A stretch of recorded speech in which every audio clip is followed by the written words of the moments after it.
जी welcome back. मैं हूं अमारा खान और आज हम बहुत अच्छी बातें कर रहे हैं। बताएं आप क्या बात कर रहे हो? हाँ, इससे पहले तो हम मिट्टी के बर्तनों पर बात कर रहे हाँ, थे ना, और बहुत सारी बातें कर रहे हैं हम। बिल्कुल मिट्टी के बर्तन के बाद अब हम जो बात करने के लिए जा रहे हैं वो आपके लिए आगाही है। वो आगाही क्या है कि हमने कुछ दिन पहले आपको बताया था निपा वायरस से मुतालिक। निपा वायरस से पहले कोरोना वायरस का एक दौर आया था, लेकिन कोरोना वायरस के दौर में हलाकतें तो बहुत हुई थी, लेकिन उस पर काबू पाने के लिए वैक्सीनेशन आ गई थी। लेकिन निपा वायरस जिसके हवाले से बताया जा रहा है कि इसके केसेस भारत में बहुत बड़े, उससे जो करीब के जो ममालिक हैं वहाँ पर कई केसेस हुए। उसकी बदौलत पाकिस्तान ने जो इक़दामात उठाए हैं, अब एयरपोर्ट्स पर, बंदरगाहों पर स्क्रीनिंग शुरू कर दी गई है ताकि जो लोग सफ़र में हैं, जो मुसाफिर दीगर कंट्रीज़ से यहाँ पर आते हैं, उनकी स्क्रीनिंग की जा सके। और अगर किसी को उनकी अलामात हो, जैसे बुखार, नज़ला, खांसी, सर दर्द, ये इसकी इनिशियल स्टेजेस पर अलामात बताई गई हैं, ऐसी सूरत के अंदर वो क्वारंटाइन हो जाएँ 21 दिन के लिए। मज़ीद इस वायरस पर हम बात करते हैं। हमारे साथ आज मौजूद हैं डॉक्टर सादिया खालिद, जो कि फैमिली फिजिशियन हैं, तो उनसे मज़ीद इस पर हम बात करते हैं। अस्सलाम वालेकुम डॉक्टर सादिया, कैसी हैं आप? जी बिल्कुल ठीक ठाक। ठीक ठाक हैं। सॉरी आपको थोड़ा वेट करना पड़ा। नहीं कोई ऐसा इशू। अच्छा, अब ये निपा वायरस, पहले कोरोना वायरस, अब निपा वायरस, कितने मतलब ये हमारी लाइफ जो है वो एक हार्ड ड्राइव बनती जा रही है कि हर बार हमें किसी न किसी वायरस से निपटना पड़ रहा है। अच्छा देखिए, वायरसेस तो पहले से भी थी, बट ये क्या रिसर्च ज़्यादा है, अवेयरनेस ज़्यादा है, सही है, तो इसलिए हर शख्स को इसकी अवेयरनेस है। ठीक है। और जो ये निपा वायरस है, इट्स अ जूनोटिक वायरस, यानी कि ये इन्फेक्टेड मतलब एनिमल से ह्यूमन को इन्फेक्ट करती है। ठीक है। अच्छा, ये पाई किस में जाती है? एनिमल से ह्यूमन में और ह्यूमन से ह्यूमन टू। जी मैं उस पे आती हूँ। ठीक है। अच्छा, ये जो वायरस है बेसिकली ये फ्रूट बैट्स में होती है। वो चमगादड़ें जो अक्सर फलों के दरख्तों पर पाई जाती हैं, उनकी अगर वो किसी फ्रूट को खा रही हैं या उस पर उनका स्लाइवा लगा हुआ है या उनका यूरिन है और वो फ्रूट आपने कंज्यूम कर लिया, तो that is the mode of transmission. अच्छा, बेसिकली इसका आउटब्रेक हुआ था 1998 में मलेशिया में। मलेशिया में जो पिग फार्मिंग थी, जो पिग्स थे वो इन्फेक्टेड हुए इससे, फिर ये आउटब्रेक बन गया। उसके बाद 2001 में बांग्लादेश में इसका आउटब्रेक हुआ और रिसेंटली 2018 में इंडिया जो हमारा नेबरिंग कंट्री है उसमें इसका आउटब्रेक हुआ। पाकिस्तान में अभी तक कोई निपा वायरस के केसेस नहीं है, but we are at the risk, जैसे कि आपने बताया कि सर्वेलेंस में है।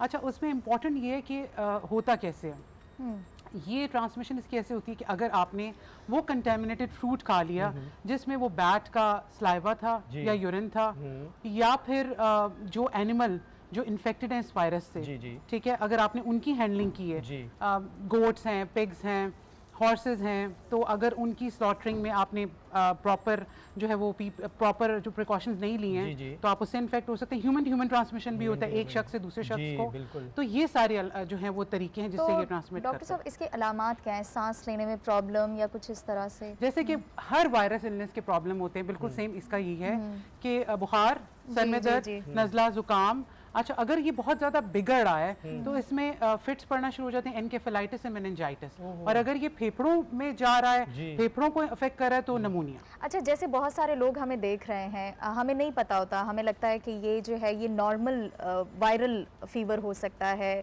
हमें कफ है या जो भी है, तो ये तो नॉर्मल से शुरू होता है ना, तो हमें कैसे पता चलेगा? फिट्स पड़ने के बाद हमें पता चलेगा कि कोई टेस्ट? अलामात बिल्कुल सिंपल सी हैं कि फीवर है, हाई ग्रेड, उसके बाद चिल्स है, उसके बाद आप कहेंगे कि हेडेक है, और अगर ये प्रोग्रेस कर रहा है वायरस, अच्छा, मुसलसल सर दर्द का रहना, बिल्कुल, और अगर ये प्रोग्रेस कर रहा है तो फिट्स पड़ना शुरू हो जाएंगे। फेलाइटिस, मेनिंजाइटिस, बेसिकली ये वायरस या तो दिमाग को अफेक्ट करता है या फेफड़ों को। अच्छा, इसके कुछ टेस्ट भी होंगे ना?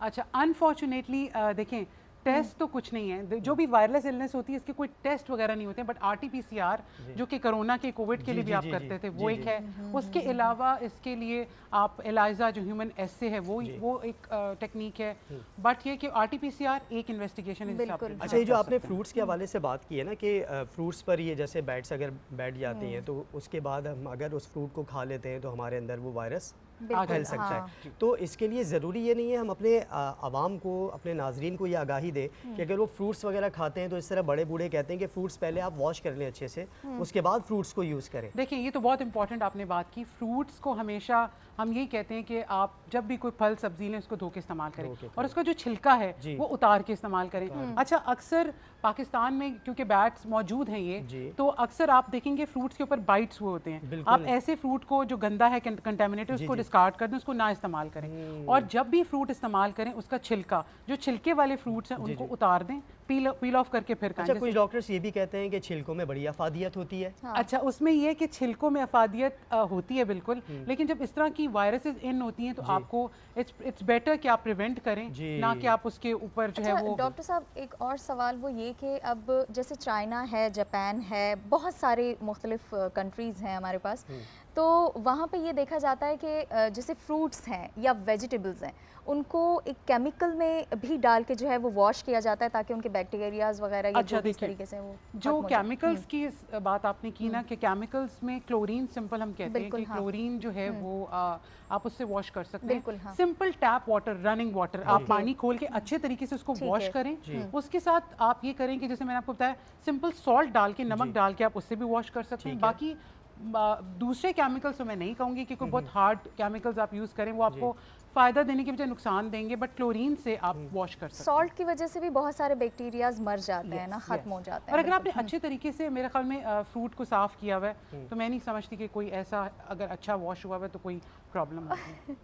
अच्छा, सोडा और सिरके के लिए भी कहा जाता है कि उससे भी वॉश किया जा सकता है। सिरका यूज़ कर सकते हैं आप, सिरका बिल्कुल यूज़ कर सकते हैं। सिरका यूज़ कर सकते हैं। अच्छा, एक्चुअली वैसे भी बहुत सारी चीज़ों को, अगर वो वेजिटेबल है, खाने की कोई भी चीज़ है, अगर आप इस्तेमाल कर रहे हैं उसको, तो वो वैसे भी वॉश करके खाना चाहिए और सफाई का तो वैसे ही ख्याल रखना चाहिए। अच्छा, नहीं, यहाँ अमूमन हम देखते हैं कि चलते चलते लोग ठेलों से फ्रूट उठाते हैं और और ऐसे ही खाना शुरू खा कर रहे हैं। दिया। ऐसी सब्जी उठाई, कैरेट उठाई, चलते चलते कुकुम्बर उठाया, खीरा उठाया, उठा के और वो खाना शुरू कर दिया। तो ये ना करें आप। अच्छा, कुछ लोग हाथ भी नहीं धोते, ऐसे ही खा रहे होते हैं। अच्छा, इसमें एक और चीज़ मैं आपको बताऊं कि अच्छा, इसमें इसका जो वायरस का फर्टिलिटी रेट है 40 से 75% फर्टिलिटी रेट है। यानी कि इसमें अगर वायरस किसी को अटैक कर गया या एंटर हो गया तो बहुत बहुत ज़्यादा चांसेस होते हैं कि मरीज़ के बचने के कम चांसेस हैं।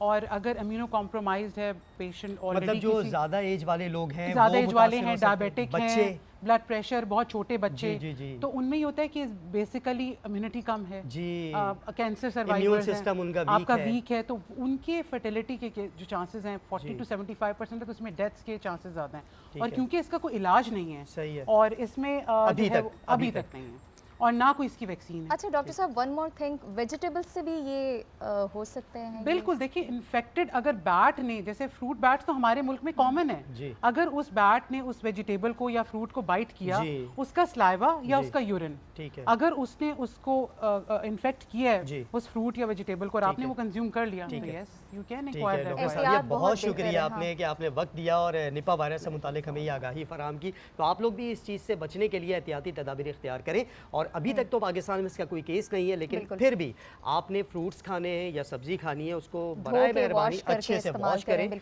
उसके बाद उसको आप खाएं। तो इसी बात के साथ एक छोटी सी ब्रेक की तरफ जाते हैं। ब्रेक के बाद वापस आएंगे। Stay with us.